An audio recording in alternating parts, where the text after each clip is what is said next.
Hora de inaugurarmos a pré-venda do maior livro da editora Pipoca Nanquim. Sim. A Saga de Elric, livro 1 de 3, anunciado na CCXP do ano passado. Que pariu, levou um ano, Durinho. Um ano depois, quase na CCXP agora, a gente vem e traz a pré-venda para todos vocês. E antes que vocês perguntem, cadê Danielzinho? Onde está Danielzinho? Ele tá aqui. Tá aqui, ó. Tá aqui, Danielzinho. Tá aqui, Danielzinho. Danielzinho saiu de... Explica, Bruninho, explica. Saiu de licença/férias, licença paternidade/férias. Mas ele tá assistindo esse vídeo, vamos todo mundo deixar o coração pra ele! Porque ele, você acha que ele vai aguentar e vai ver o primeiro vídeo de pré-venda sem Danielzinho e não vai assistir? Não só vai assistir, como vai ficar julgando. Isso ele vai fazer. Ele vai. Mas olha só que engraçado, caras. Em 2015, eu e o Alexandre Calari gravamos o terceiro programa do quadro PN Extra aqui do canal, o terceiro. Que a gente estava inaugurando o quadro em que só 2 de nós gravamos juntos. Como você sabe dessas coisas? Porque eu fui pesquisar antes de vir aqui. Eu fui olhar. E esse... Você achou que era memória, né? Não é memória. Esse terceiro PN Extra é a gente indicando 2 livros de fantasia. Cada um indica um. Você indicou Solomon Kane e eu indiquei Elric de Meu Boné. Olha que louco, cara! Solomon Kane já lançado e muito bem lançado pelo PN, e agora a gente tá trazendo o Elric. O Elric também. Não, e olha como a gente tava novinho de tudo nesse vídeo, Alexandre. Tipo, 2015, a gente nem tinha ideia de que ia ter editora. A gente começou a pensar em editora em 2016 para inaugurar em 2017. Nessa época tava saindo pela Generali. Uhum. Você já tinha traduzido Solomon Kane pra lá. Sim. Depois republicou aqui com a nossa editora no padrão da nossa coleção de Howard. Um monte de material inédito. Total, um livraço bem maior. E o Elric, a Generali publicou 2 volumes e depois caiu fora. Nunca Foram mais. 2 só? Eu Foram só 2 tenho só. um, cara. Achei que só tinha saído um. Não, saiu o verdade, segundo, bicho. com capa azul e tal, né? E deixaram parado. E agora a gente vem com a proposta de, pela primeira vez na história do Brasil, publicar de forma completa esta que, sem exagero, é uma das maiores sagas da fantasia já escritas. Galera, vamos ver o seguinte, tá? Existem aí 3 pilares da fantasia, que é o Robert Howard, é o Tolkien e é o Michael Moorcock. Sem exagero, doa quem doer, pode vir defender esses caras contemporâneos com todo o respeito a Mas eles. esses caras contemporâneos concordam com você. Beberam na fonte deles total. Eles vão ser os primeiros a falar isso. Exato. Né? George R. R. Martin não tira nenhum crédito de nenhum deles, por exemplo. De forma alguma, de forma alguma. E aqui a gente não vai entrar em meandros de qual dos 3 é melhor. Porque os 3, cada qual a sua maneira, na minha opinião, eles desenvolveram um aspecto tão fundamental da fantasia e um pilar, saca? Porque o pilar é assim, né, Bruninho? Se você tira uma perna, cai. Cai. Né? Exatamente. Então, cada um deles desenvolveu um pilar tão fundamental e tão importante que eu acho que eles traçaram tudo para fantasia moderna da forma como nós a entendemos hoje. E 2 desses caras estão no PN. Estão no PN. Olha só, cara! O Michael Moorcock, inclusive, ele reverencia pra caramba o Howard. Uhum. Tolkien também. O Tolkien, assumidamente, aí, o maior autor de fantasia britânico. Não tem como negar. Não tem o que falar. A gente ama Tolkien, a gente ainda quer publicar alguma coisa de Tolkien um dia aqui na Pipoca. Meio off-limits, mas quem sabe? Mas nunca diga nunca. Nunca diga nunca. A gente pode dar um jeito de publicar nosso Tolkien mas também. Mas ele é tido e ele é o maior da fantasia britânica. Ponto. E o Moorcock vem na sequência. Colado lá, cara. Colado. Porra, colado. Cara. É que o Moorcock, ele também, além de escritor, ele é um estudioso do meio. Uhum. Então, ele diferenciou já na época que ele começou escrevendo fanzine, começou editando revista. Quando ele começa, ele diferencia Tolkien e Howard pra caramba, assim. Ele fala, não tem como você colocar os dois no mesmo saco. Uhum. Porque são coisas completamente diferentes. Sim, total. Eu vou até puxar aqui, né, que na época que ele ainda estava lançando pela primeira vez o Elric, que ele começou a publicar em 1961, olha o que ele fez. Eu vou recorrer ao nosso Guia Definitivo da Espada e Feitiçaria, o e-book que a gente publicou em 2017, até hoje só no e-book, e a gente lançou na época junto do Conan, e tem tudo aqui, uma biografia do Moorcock e tal. Será que se a gente imprimisse uma tiragem aí de 1000 cópias desse livro, o pessoal comprava? Puta, cara, vamos estudar fazer isso como pelo menos uma ação de marketing. Vamos fazer pelo menos 3 pra gente ter a nossa coleção. Esse livro é muito bom, cara. Eu prefiro fazer um pouco mais pra estender pra galera. Galera, comenta o que vocês acham, né? Mas olha como é que tá aqui, ó. Em 1961, o escritor inglês Michael Moorcock, autor da clássica série de livros do herói Elric, lançou uma espécie espécie de desafio em uma carta publicada no fanzine Amha. Amha, um dos nomes de Conan, né? Essa hoje raríssima publicação foi editada por George H. Sitters e batizada em homenagem a um dos muitos nomes que o bárbaro Conan adotou ao longo da sua jornada. Suas páginas traziam matérias, cartas e contos e reunia a nata dos escritores fantásticos dos anos 1960. Moorcock, leitor do Amha e correspondente de Sitters, acreditava que o estilo definido por Robert Ivan Howard, do qual ele próprio era discípulo, precisava de uma denominação que fosse além da fantasia épica, já que Moorcock enxergava nele diversas características distintivas. Portanto, pediu sugestões aos leitores do Amha. Aí vem na sequência. Quem cunhou o termo espada e feitiçaria foi também o escritor Fritz Leiber, que publicou uma carta na revista Ankalogon pouco depois da de Moorcock, em 6 de abril de 61, endereçou outra missiva ao próprio Amha, elaborando ainda mais a questão. Ou seja, Moorcock ergueu a questão, esse é outro subgênero, né? Na verdade, esse é um subgênero dentro do gênero, da né? fantasia. E o Fritz Leiber foi lá e falou, pode crer, vamos chamar de espada e feitiçaria. Que da hora, então, ambos ajudaram a cunhar o termo espada e feitiçaria. E quando eu digo que o Fritz Leiber é outro gênio, e adoraria trazer alguma coisa dele pro futuro também, mas quando eu digo... tem biografia dele aqui no Guia da Espada e Feitiçaria também, né? Quando eu digo que eles três são pilares, né, você vê que o Tolkien, ele vai mais para essa parte da construção do mundo, né, de tudo...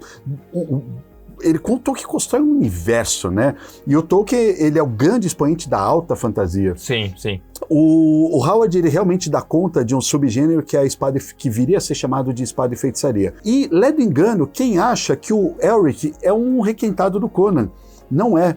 Na verdade, o Elric é a antítese do Conan. Porque Conan foi um personagem tão poderoso que ele criou tantos clichês e se tornou tão chavão de várias maneiras ao longo dos anos, que a proposta do Moorcock era assim, olha, vamos pegar outros aspectos desse subgênero espada e feitiçaria que não estão sendo explorados e vamos transformar numa nova saga. O Elric, ele é um anti-herói, Bruninho. Sim. Ele é um anti-herói violento, assim, bruto. Talvez, aí já não consigo dizer, mas se não o primeiro, um dos primeiros da fantasia, né? Eu creio que sim, Elric se aproxima muito de outro subgênero que depois surgiu, que é o do Dark Fantasy. Se aproxima muito. Pra caramba. Dark Fantasy, por exemplo, dois grandes expoentes da Dark Fantasy, Kentaro Miura e George R. R. Martin. Ambos dão créditos às suas criações a Michael Moorcock também. Total. Ambos. O Martin que você mencionou, o fã mais novo, que não tá ligado no poderio do Elric, por exemplo, foi assim, ô Ale, ô Bruno, mas porra, o Martin, ele vai e explora temas hiper ultra controversos e tal, não sei o que lá. O Martin, ele vem bem depois do Elric. E esses temas, inclusive temas de relações de incesto, de coisas assim, que são pesados na obra dele. Sim. Pô, o Elric já explorava, cara. Sim, fratricídio, essas coisas. Fratricídio, exatamente, essas coisas. O Moorcock já explorava na obra do Elric. O Moorcock já tratava de questões polêmicas como religião, colonialismo, escravidão. Ele já tratava dessas coisas. Sim. Ele coloca o reino de Mão e Boné como um reino soberano e tirano, né? Totalmente. É um reino que não tem nenhum tipo de empatia por nenhum dos seus vizinhos. E tem vários reinos menores surgindo, né? Ascendendo. Os reinos jovens. São os reinos dos seres humanos. Os jovens reinos, isso, da humanidade, que a raça... O Elric não é humano, né? É uma outra raça, são os Melnibonianos. E o reino do Elric quer esmagar essa galera. Então ele vem por meio da ficção, né? Da fantasia, falar de conteúdos da realidade também, né? Galera, como o Martin faz, igual você estava falando, né? Só para você ter um panorama da riqueza, vamos falar bem pontualmente a respeito do Elric e vou explicar por que não dá para entrar em muitos meandros, porque o nosso livro tem 700 páginas. Sim. Né? Já vamos explicar um pouquinho sobre a publicação. A nossa trilogia vai abarcar muitos livros do Elric, é a saga completa em 3 livros. Exatamente. Saga completa, só que o Tolkien e o Howard escreveram pouco se comparado com o Moorcock, porque o Moorcock ficou 60 anos escrevendo esse personagem. Né? Ele escreveu durante um amplo período de tempo. O Howard, coitado, ele escreveu durante pouquíssimo tempo, né? Apesar dele ter sido muito prolífico. Mas voltando ao assunto, Meuniboné, durante anos e muitos anos, como o Bruninho falou, foi o centro do mundo. A grande potência. A grande potência que dominava todos. Os meuniboneanos, lá num passado longínquo, eles fizeram pactos com entidades poderosíssimas, que nós podemos chamar de deuses, são senhores da ordem e do caos, são os elementais, né? E a partir daí eles tiveram controle sobre a magia. E com isso eles escravizaram toda a humanidade e assim permaneceu por milênios. O momento em que o Elric vive, ele é o último imperador de Meuniboné. Por que ele é o último? Porque nesse momento aqui, os meuniboneanos já estão em declínio. Então, o Elric, ele é o imperador de número 428. 428º, é assim que fala? E eles vivem muito mais que um ser humano, diga-se de passagem. E aí, nesse momento aqui, Meuniboné ainda é uma potência, né? Ela subsiste muito por conta das trocas que ela faz, do escambo que ela faz com os reinos jovens e tudo, mas já não é o que foi no passado. E o Elric, ele é atormentado por duas coisas. A primeira, por uma profecia de que ele é o último imperador porque ele vai destruir o império. Então isso atormenta ele porque ele é um meuniboneano. E lá no sangue, ele é um pensador, ele é um filósofo. Lá no sangue ele se ressente do comportamento do povo dele. O povo dele escraviza os outros povos. É um povo violento, saca? É um povo extremamente brutal. Ele tem isso dentro dele também, e às vezes isso vem à flora, mas ele fica o tempo todo se policiando e falando assim, essa é a única forma de se comportar? E aí, aos olhos do próprio povo dele, eles falam assim, cara, esse é o nosso imperador? Ele é fraco. Cara? Ele é fraco. Ele é um fraco aos olhos do povo. E não só aos olhos do povo, como da nobreza também. Aí entra toda a trama do primo dele, Ircon, querer dar o golpe. Exato, e aí tem o primo dele, o Ircon, que é um meuniboneano de mão cheia, saca? É aquele cara que quer passar o rodo em todo mundo. Meuniboneano raiz. Raiz total. E ele quer passar o rodo em todo mundo, inclusive no Elric. E aí a história gira em torno pelo menos o início, né, dessas 700 páginas, gira em torno desse golpe de estado que o Ircon quer dar. Pra tomar o trono de Rubi, que é o trono que fica no centro do mundo de Meuniboné. Exatamente. E esse trono, o Murkoch descreve ao longo do livro que ele é um trono intocado, que ninguém pode sentar nele, exceto a realeza, a nobreza e tal, eles podem ficar apenas ao redor, podem encostar apenas na parte mais baixa do trono, e é descrito como um trono lindíssimo. Nas histórias em quadrinhos, esse trono é desenhado de forma linda também, você está vendo algumas imagens, por exemplo, daquele quadrinho que saiu pela Glenar, desenha lindo o trono de Rubi. Esse trono, eu tenho certeza, apesar de eu não ter ido pesquisar isso, mas ciente de que o George R. R. Martin tem muito apreço pelo Murkoch, e que ele coloca aquele trono de espadas, que é a mesma coisa do trono de Rubi, só que é de espadas. É muita referência, assim, cara. Com certeza. É muita referência, porque você lê, você fala, caraca, o trono de Rubi é, em 1961, o que o Martin fez na década de 90 com o trono dele. Pode crer. Não é, cara? Pode crer. Eu concordo, cara. É bem parecido. E por que eu disse que o Elric é a antítese do Conan? Quando você lê o Conan, e vários de vocês já leram a nossa coleção aqui, cada vez que o Robert Howard descreve o Conan, chega um cara que é um atropelo, né? É muito louco a descrição. É sempre uma entrada fundamental, assim. E o Conan é uma massa é uma força da natureza, né? Ele descreve os músculos de aço, os olhos azuis, de tigre. Tudo aqui você fala, caralho, você fica assim. O Elric, ele é pálido, ele é um albino, ele é pálido, ele é doente. Ele é fraco. Ele tem uma doença no sangue, então para ele não morrer, literalmente, para ele ter forças para levantar. Para andar. Ele precisa pegar um preparado de ervas mágicas e ficar tomando aquilo. Ele fica literalmente se dopando o tempo todo para conseguir não morrer. Isso. De tão fraco que ele é. Então isso é algo que, na condição dele, que depõe ainda mais perante a visão do povo. E é justamente por essa condição dele que ele passou a infância e a adolescência dele toda lendo. Ele tem os olhos vermelhos, né, que dá uma puta numa aflição, olhos escarlates, quando o Murkoch descreve isso, os cabelos brancos, esvoaçantes, magrelo. Isso diferencia dos demais, né? Então, exato, né, ele não é o típico herói. Como é que você faz um cara fraco, fisicamente fraco, ser o herói que vai conquistar nações, que vai derrubar impérios? É essa a graça do Elric, cara. E aí é legal porque, galera, olha só a trama que o Murkoch cria. Esse personagem, ele tá no trono. ele é o imperador. Só ele tem esse medo dessa profecia de ser o último imperador. E ele, como Melniboniano, ele tem que cuidar de Melniboné. E para cuidar de Melniboné, o que se espera dele é que ele oprima todos os demais povos. Só que ele, por ter sido fraco a vida inteira, ele acabou crescendo enfurnado em livros. Então ele leu. Ao ler, ele ganhou conhecimento. Sim. Ao ganhar conhecimento, ele também ganhou empatia. E ao ganhar empatia, ele entende que isso que Melniboné faz não é certo. Não é certo, exatamente. Então ele sofre, porque o que ele tem que fazer, ele não acha que é justo fazer. Mas ele tem que fazer porque ele é o imperador. Então o Moorcock cria essa personalidade que está o tempo inteiro em conflito e que é extremamente controversa. E olha só, essa parte filosófica é tão forte na obra do Moorcock. Olha a passagem que eu vou ler aqui para vocês, galera. É uma passagem muito boa. Eric sabia que tudo que existia possuía seu oposto. Sendo uma criatura imperfeita, num mundo imperfeito, ele sempre conheceria o paradoxo. E era por isso que, no paradoxo, sempre havia um tipo de verdade. Era por isso que filósofos e videntes prosperavam. No mundo perfeito, não haveria lugar para eles. No mundo imperfeito, os mistérios são sempre sem solução. E, portanto, sempre haveria várias opções para soluções. Esse é o tipo de filosofia que está presente na obra inteira. Do Moorcock. Quando ele fala sobre o poder, que ele está conversando com um cara que ele encontrou, né, ele diz o seguinte: eu lhe direi isto, meu povo é tão cruel quanto qualquer habitante de Quarzhassat. Difícil os nomes que o Moorcock cria. Meu povo é tão cruel quanto qualquer habitante dessa cidade. E tem mais poder real. Temos uma noção exígua de justiça e as obrigações do governo envolvem pouco mais do que inventar novos terrores pelos quais possamos intimidar e controlar os outros. O poder, creio eu, é um hábito tão terrível quanto a poção que devo beber para poder me sustentar.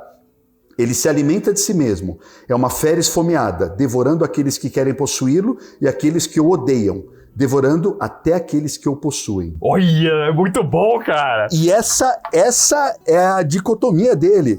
Porque ele é um personagem anacrônico, né? Ele tem o poder e ele é consumido pelo poder também, né? E ele reconhece isso. Constantemente consumido. Cara, é bom demais, cara. É bom demais, Bruninho. Eu vou retomar aqui o livro da fantasia também, né? Que é um trecho importante também que a gente define tudo isso que nós estamos falando em um parágrafo, né?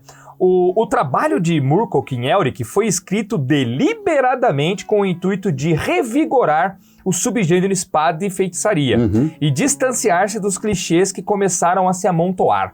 Ele acreditava que quase tudo que vinha sendo produzido não passava de ecos sem personalidade dos trabalhos de gigantes do passado, particularmente de Howard, e acreditava que havia muito mais a ser explorado. Assim, seu Elric foi concebido para ser uma espécie de anti-herói, a antítese de Conan, um trabalho multifacetado que segue o caminho inverso do cânone firmado no subgênero.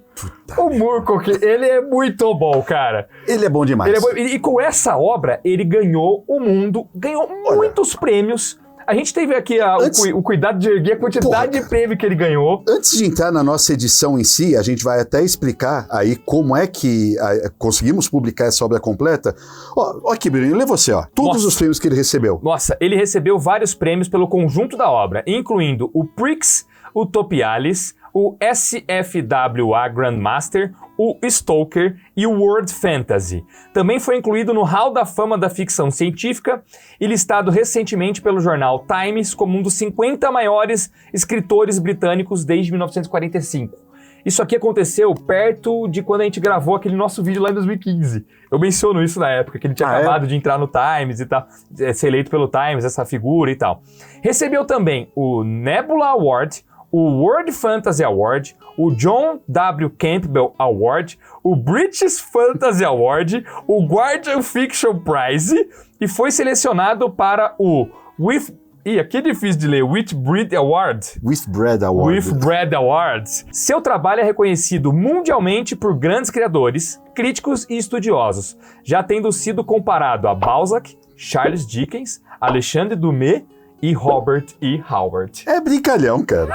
É brincalhão.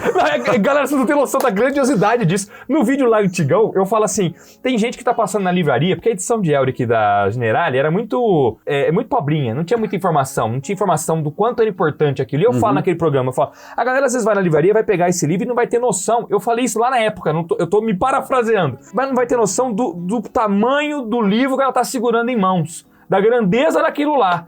E que a gente tinha que divulgar mais para que a Generali conseguisse completar aquilo tudo. E não deu certo para a Generali, mas vai dar certo. Vai dar certo aqui. E vocês agora, com esse vídeo, com essa nossa publicação, vocês vão ter a noção do quão importante é esse cara pra fantasia. Gênero que a gente ama. Ô, Bruninho, e o Pipoca não brinca em serviço, né? O Pipoca começou com fantasia, porra, com espadas e bruxas. Pois é. Pois é. Então é muito importante pra nós esse lançamento. E completamos todo o Conan do Howard, né? Fizemos Solomon Kane, fizemos Bram McMahon, lançamos a novelização agora e tal. E tava na hora... Rei Cool, né? Rei Cool, exato. Tava na hora de trazer um outro marco. E, como eu disse, a gente não brinca em serviço. Da mesma forma que pro Conan, por exemplo, a gente trouxe as capas originais do Frazetta. Ah, pode crer, Ale. Aqui a gente buscou o artista ou o principal, né? Porque na verdade foram vários, mas o cara que ajudou a definir o visual do Elric, o que o Frazetta foi pro Conan, ele foi pro Elric, é o Michael Whelan. Essa capa que vocês estão vendo aqui da nossa edição foi pintada pelo Michael Whelan. O Michael Whelan, ele já era grande naquela época, hoje ele é um colosso, porque todas as capas do Brandon Sanderson é ele que faz, e ele fez muitas capas do Elric, eu acho o traço dele maravilhoso. Coisa linda, cara. Lidamos diretamente com ele. Ai, que legal isso, né? Com ele, com a equipe dele, né? Essa capa que vocês estão vendo, originalmente foi a capa do The Weird of the White Wolf, que está na nossa compilação. A gente traz 4 livros aqui. No volume 1. No volume 1, que é o material que a Saga Press lançou lá fora. Elric de Melniboné, de 1972, A Fortaleza da Pérola, de 1989, O Navegador dos Mares do Destino, de 1976 e fecha com A Estranheza do Lobo Branco, 1977. Mas por que essas datas estão oscilando e por que está começando em 1972 se o Bruninho disse que ele começou a publicar em 1961? Isso. Explica, Bruninho. Acontece que ele começou a publicar numa revista. A primeira vez que apareceu foi na Science Fantasy 47, num conto chamado The Dreaming City, Cidade dos Sonhos, em junho de 1961. A partir daí, ele publicou um conto atrás do outro, em diversas revistas. E tal qual Conan, ele começou a publicar a história do final. Então, os primeiros contos não são o início do Elric. Ele volta depois a mostrar prequels do Elric. Ele foi fazendo, e ao longo da carreira, que eu falei, quase 60 anos publicando, ele foi fazendo aleatoriamente. Ele faz o final, depois ele volta pro começo, aí ele faz o meio. Aí chegou um ponto em que os editores o convidaram a compilar isso em livros na ordem cronológica do personagem. E isso foi feito em diversas coleções. E uma dessas coleções, que é a mais recente e a que dá cabo de tudo certinho, é essa da Saga do Elric, da Saga Press, que lança na Inglaterra? Na Inglaterra, né? Que nós estamos pegando direto de lá. Então nós não estamos criando isso aqui no Brasil. Exato. Então, diferentemente do Howard, que a gente publicou em ordem cronológica de publicação, e não em ordem cronológica do personagem, o Elric a gente está fazendo na ordem do personagem. Por quê? Porque o do Conan, diferentemente do Elric, nunca teve uma proposta literária de fazer na ordem cronológica do personagem. E você pode ler qualquer livro do Conan, assim, qualquer noveleta, qualquer história tal, e de boa. De forma independente. De forma independente. Já o Elric não. Tem uma continuidade. O Elric tem uma continuidade. Realmente forma uma grande saga. O Conan é episódico, né? Seus contos são episódicos. Aqui não. Aqui forma uma grande trama de fantasia, realmente, Exato. do começo ao fim. Então, por exemplo, nesses 4 livros aqui, Elric de Melniboné conta essa história inicial, que a gente já falou pra vocês, né? Que na época ele lançou era um prequel, portanto. Isso, né? Que o primo dele tá tentando derrubar ele. E quando ele perde o trono de Melniboné, não é spoiler, tá? É só como assim, quando ele perde o trono de Melniboné, ele vai atrás da espada mística, Stormbringer, que ele fala assim, olha, o único jeito de eu conseguir vencer o meu primo porque ele tá no poder agora, e o meu primo é um grande feiticeiro, né? Vai ser se eu conseguir a lendária Stormbringer. E aí, é ele indo atrás dessa espada. Nossa, e a jornada é absurda, cara. É absurda. O começo da jornada já é sensacional, porque os dois primos têm já embates dentro da fortaleza deles, mas não embate de luta mesmo, embate de treta falada. Sim. O diálogo dos dois, velho, é muito foda. É uma batalha de...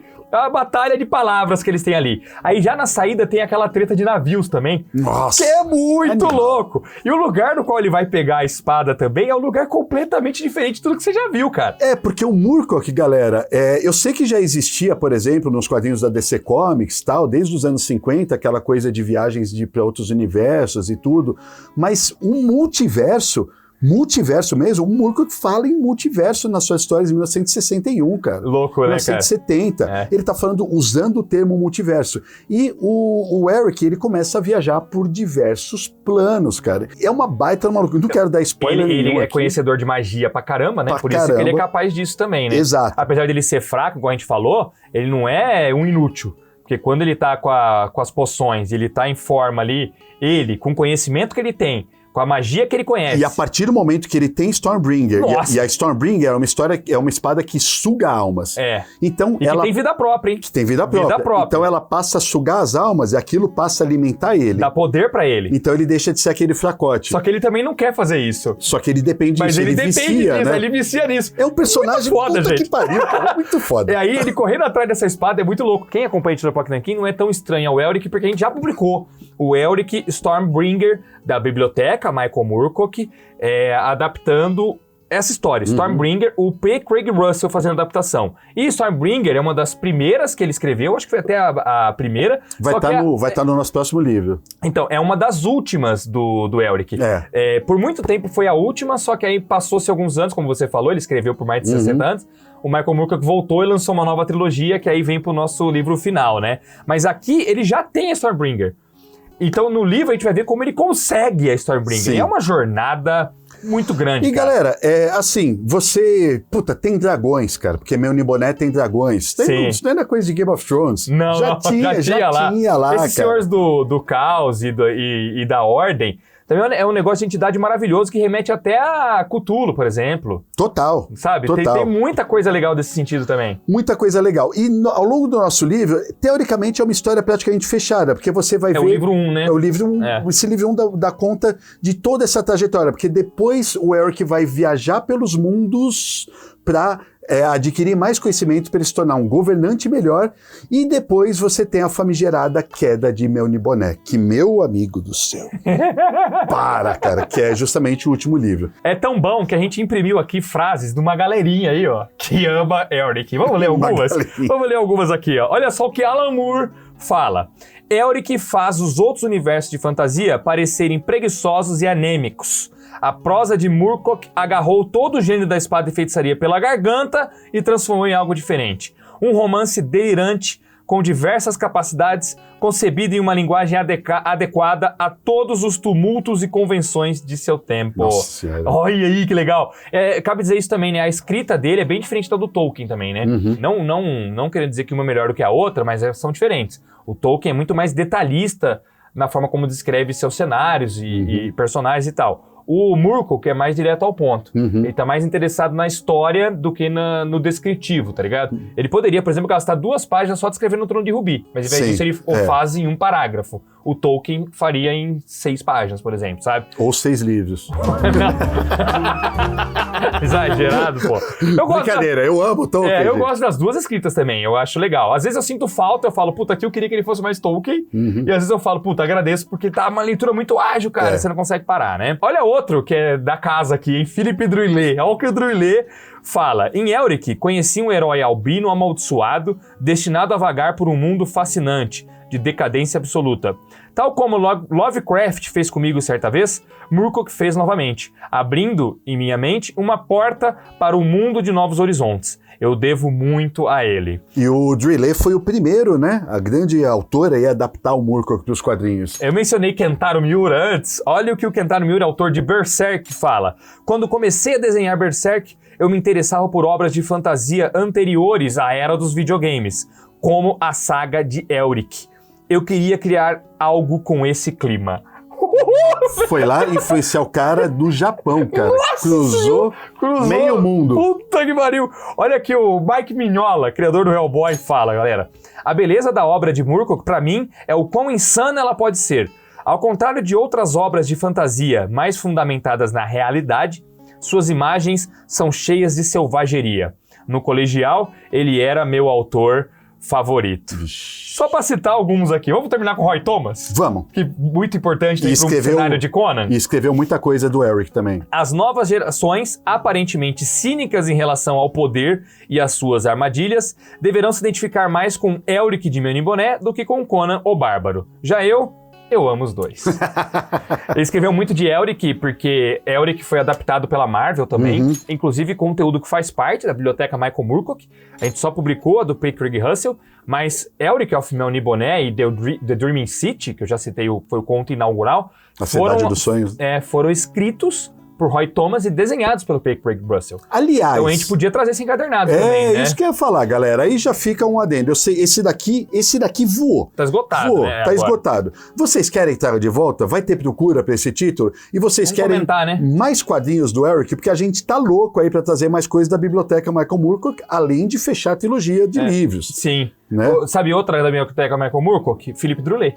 O Druillet tem seu próprio Elric desenhado também, né? Exatamente, dá pra trazer, pô. Então por isso que o Roy Thomas fez os quadrinhos, e além da Marvel, ele foi publicado também pela Boom Studios, se não me engano pela Dark Horse, diversas editoras, a Glenar, né, como a gente mencionou no começo do vídeo, várias fizeram quadrinhos do Elric, né? Só tá faltando realmente um filme ou uma série. O filme é uma série. Mas você tá ligado que a gente é... Pé quente. Pé quente. Pé quente.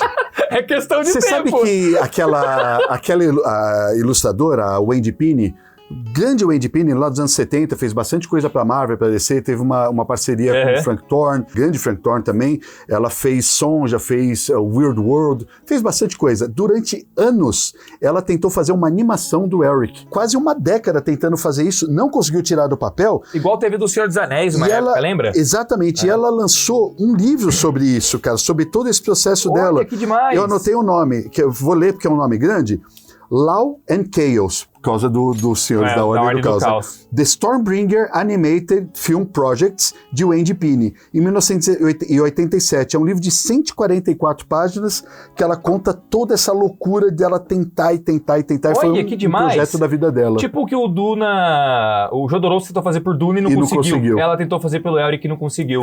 O Elric cruza mídias também, né? Porque nasce na literatura, aí vai pra quadrinhos, tentou ir pra animação, existe uma possibilidade de virar filme um dia, mas também foi pra música, cara. Olha, o Eric, ele é uma grandíssima influência da música, particularmente do gênero rock e do heavy metal. Então, por exemplo, o Hawkwind, recentemente eu e o Danielzinho gravamos um quadro lá do Diário do Rock a respeito do Motorhead. Eu falei sobre o Hawkwind, que foi a primeira banda do Leme. O Moorcock escreveu letras pro Hawkwind, cara. Olha aí, eu não sabia disso, não. E em 1985, como também é muita coisa, eu anotei aqui, para lembrar de cabeça, The Chronicle of the Black Sword, esse é o nome do álbum. Foi em 1985.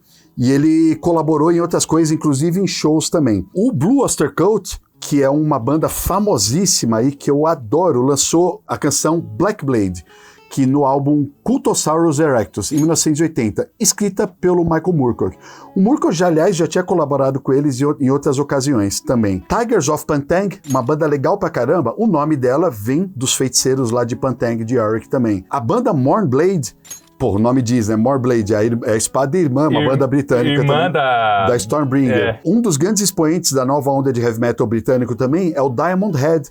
Ele lançou um disco conceitual do Eric em 1982. E muita gente conhece aquela música Am I Evil, do Metallica, ficou famosíssima, saiu acho que no segundo disco do Metallica. Essa música é um cover da banda Diamond Head.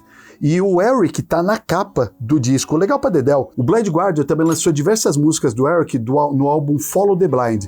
A Fast to Madness começa assim, ó. White hair and red eyes. He's holding the crown. The King of the Island, Eric of Melniboné. Caramba, cara. Teve um vídeo, bom, galera, isso é muito louco, porque teve um vídeo, cerca de um mês e pouco atrás, do Leon e da Nilce, dois gigantes do YouTube brasileiro, estão entre os principais influenciadores aqui dessa plataforma. Eles fizeram um vídeo, uma live, na verdade, aí tem um corte dessa live, no qual o Leon fala que tá lendo o Elric de Mel Boné pela primeira vez e pirando, porque ele conhecia esse personagem, se não me engano, da Blue Oyster Cult, que ele era fã dos álbuns que contam toda a saga de Mel Boné, e por causa disso ele foi ler o livro e tava pirando. Aí ele até fala assim nesse corte, que ele não sabia se isso já tinha sido publicado no Brasil.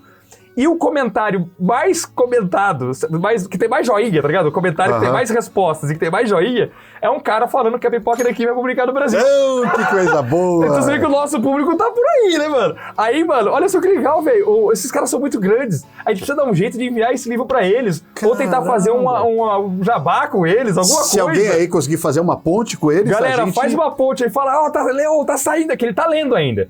Por exemplo, a parte da Stormbringer, no meio do vídeo lá, ele toma um spoiler no chat. Ele, não, eu não cheguei na parte que ele pegou a espada ainda, não me dá esse spoiler não, tal. Porra. Ou seja, como são um conteúdo muito longo, e esse vídeo é de 1 mês e pouco atrás, ele tá lendo ainda. Tem grande chance de ele terminar a saga nos livros do Pipoca. Porque nós vamos lançar um por ano, né? Sim. 700 e poucas páginas, tem livro até maior.